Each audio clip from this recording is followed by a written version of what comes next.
Hello, welcome back again sa ating sharing from Bread of God in the name of the Father and to the Son. Nakasalay sa isang gusali, kundi nakasalalay ito sa isang panampalataya o isang grupo ng mga tao na nagkilala sa Diyos. So ito sa isang bahagi sa 7 iglesia sa vision ni Juan at ito sa ay ang pangalawa. Ang sulat sa iglesia ng Smyrna. Ito ay makikita natin sa pahayag chapter 2 verse 8. Isulat mo sa anghel ng iglesia sa Smyrna. Ito ang ipinasabi niya na siyang simula at wakas, ang mamatay at muling nabuhay. Ito ay isang pangitain ni Juan tungkol kay Jesus Christ. So, si Jesus Christ nagpakita kay Juan at pinasulat kay Juan ang mga bagay na kanyang nakikita upang ipadala sa iglesia ng Smyrna.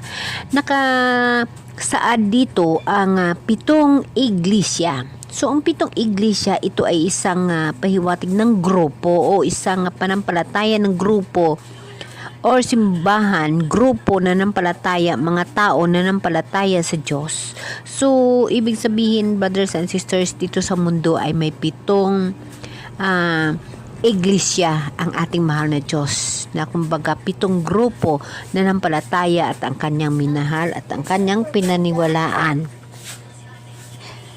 Kaya, brothers and sisters, alam natin na ang lahat na nakasaad sa Bible ay may katotohanan. So, 7 iglesia. So, ibig sabihin, may 7 temple of community na sa buong mundo na nakikita si Juan.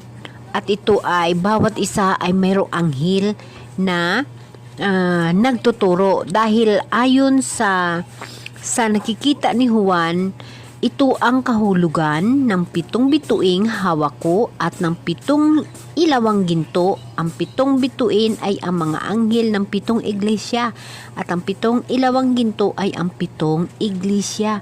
So mga kapatid, tayo ho ang ilawang ginto. Tayo ho ang mga tao na nakakilala at nakikita sa Diyos at nakasama ang Diyos at nakasaksi ng lahat na tinatawag na kabutihan ng Diyos. Tayo ho ang mga iglesia na maliwanag na ang ating ilawan dahil ho tayo ay nanampalataya at nagtitiwala sa Diyos. Tayo ho ang mga ilawan na nakakilala na sa Diyos. So mga kapatid, ang mga bituin, iyon ho yung mga tao na nagtuturo sa iglesia. Sa iglesia, inuulit ko, hindi lamang ito nakasalalay sa isang gusali, kundi sa isang miyembro o isang grupo na nanampalataya sa Diyos. So, ipagpatuloy natin dito sa chapter 9. Nalalaman ko ang mga pagsubok na dinaranas mo. Alam kong mahirap ka, ngunit ang totoo'y mayaman ka. Yes, mga kapatid, lahat ho tayo sa totoo, mayaman ho tayo. Mayaman ho tayo sa espirituhano na buhay. No? Espirituhano na buhay. Mahirap ho tayo sa lahat ng mga bagay sa mundo. Dahil hindi naman ho natin pinaghandaan yung bagay dito sa mundo eh. Kaya ho naghihirap ho tayo. Naghihirap tayo sa tingin ng tao. Sa tingin ng mga ating mga kapatid, tayo ay mahihirap. Ngunit, sa katotohanan, mayaman ho ang ating espirituhano na buhay. Kaya lagi niyong tatandaan na hindi importante ang buhay kayamanan o ang buhay na iniipon mo sa mundo. Mahirap po tayo. Ang lahat, karamihan ng mga tao na nanampalataya at nagtitiwala sa Diyos ay mahirap sa buhay tawhanon. Ngunit, mayaman sa panampalataya. Mayaman sa katotohanan na nakikilala sa Diyos. Ipagpatuloy natin, no? Ngunit ang totoo'y mayaman ka. Nalalaman ko rin ang mga paninirampuri sa iyo ng mga nagpanggap na mga Hudyo. Ngunit ang totoo sila ay mga kampon ni devil. Huwag mong katakutan ang mga pag-uusig na malapit mo nang danasin. Tandaan mo, ipinabilanggo ng devil ang ilan sa inyo bilang isang pagsubok. Magtiis kayo sa loob ng 10 araw, manatili kang matapat hanggang kamatayan, at ipagkaloob ko sa iyo ang putong ng buhay. So, yun na nga mga brothers and sisters, marami ho tayong mga anghel. Anghel na kumbaga, isang ilawan na nagtuturo sa mga tao, anghel, no? Isang bituin na nagtuturo sa mga tao ng pulong ng Diyos. Marami ho sa atin na niyuyugit, nilalait, ganito, kay mahirap, ganyan ang mga pastor, ganyan. Ngunit, sa katotohanan, mayaman ho sila sa espirituhano na buhay. So, mas maigi pa na tayo ay mayaman sa espirituhano na buhay kaysa mayaman ka sa dutanon, yung pangabuhi nga, iiwanan mo yan. Lilipas yan, hindi mo yan madadala. Ano ang gagawin mo pagdating mo ng iyong kamatayan? Alalahanin mo, kapatid, hindi magsasabi ang Diyos kung ano ang naipon mo, kung ano ang ipinundar mo sa lupa. Ang titingnan ng Diyos kung anong laman ng puso mo at kung anong nagawa mo sa iyong kapwa. Tatandaan nyo yan. Mas mabutihin natin ang buhay na walang hanggan kaysa buhay dito sa mundo na agi lamang. Ipagpatuloy natin. Kung may pandinig kayo, dinggin ninyo ang sinasabi ng Espiritu sa mga iglesia. Ang magtatagumpay ay hindi magdaranas ng pangalawang kamatayan. Yes, kapatid, dahil lagi nating tatandaan na ang pangalawang kamatayan, yun ho yung tinatawag na wala ka ng pag-asa, no?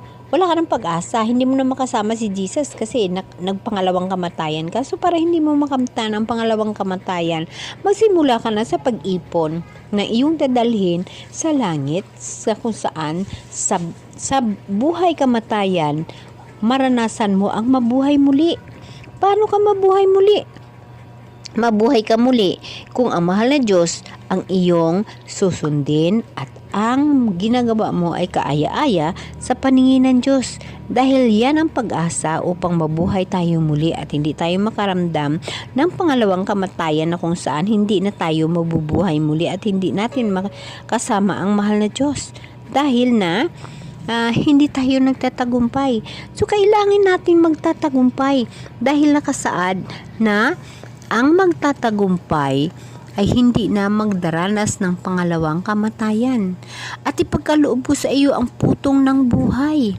Kapatid, yun ang sinasabi na ang ating mga termino sa Bible ay napakalalim.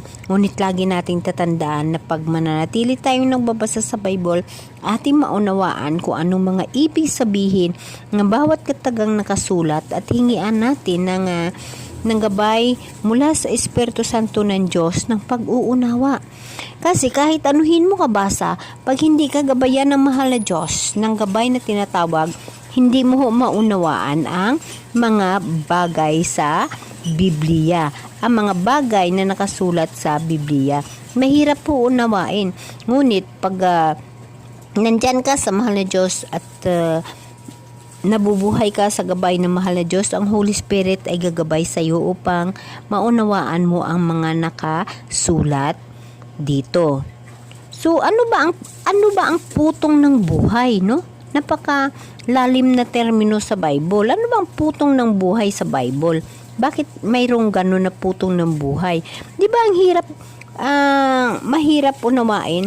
Ngunit pag ang Espiritu Santo ng Diyos ay gagabay sa iyo at bigyan ka ng lubos na pag-uunawa, ito ay mauunawaan mo. Ang putong ng buhay ay isang simbolo sa Biblia na tumutukoy sa gantimpala o premyo na ibibigay ng Diyos sa mga taong tapat at nagtagumpay sa Kanya. So, lagi nating tatandaan na ang putong ng buhay ay isang regalo mula sa Diyos. At yung regalo na mula sa Diyos, yun ang ating antabayanan upang magkaroon tayo ng pagtatagumpay sa laban natin sa buhay, no? At makikita mo ito sa tinatawag na ang putong ng buhay sa pahayag 2 verse 10, huwag kang matakot sa mga bagay na iyong pagdaanan.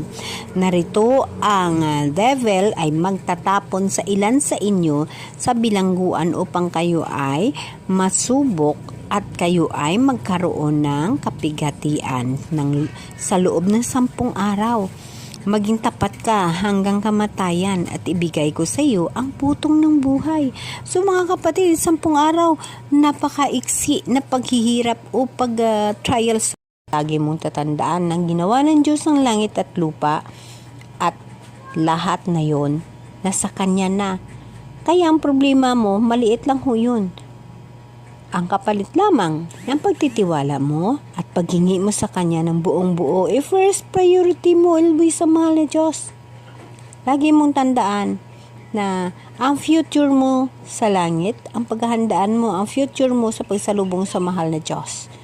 Humingi ka ng gabay, humingi ka ng araw-araw na gabay mula sa Espiritu Santo ng Diyos na iniwan sa atin na nandyan sa puso mo, nandito sa puso ko, nandito sa puso na lahat. Ang Espiritu Santo ng Diyos na kasama natin sa oras-oras at nakakita at nakabasa na kung ano tayo. Kilala tayo ng Diyos, mga kapatid. Kilala ho tayo ng Diyos. So, dapat mo laging tatandaan na kung ano man ang mga dinaranas mo, harapin mo yun. Ha? Lagi mong tatandaan, huwag ka mag-give up. Dahil na kahit mahirap ho tayo sa lupang ito, sa duta na ito, sa tawhanon na buhay, mayaman naman ho tayo sa espirituhano na buhay. Amen? Amen.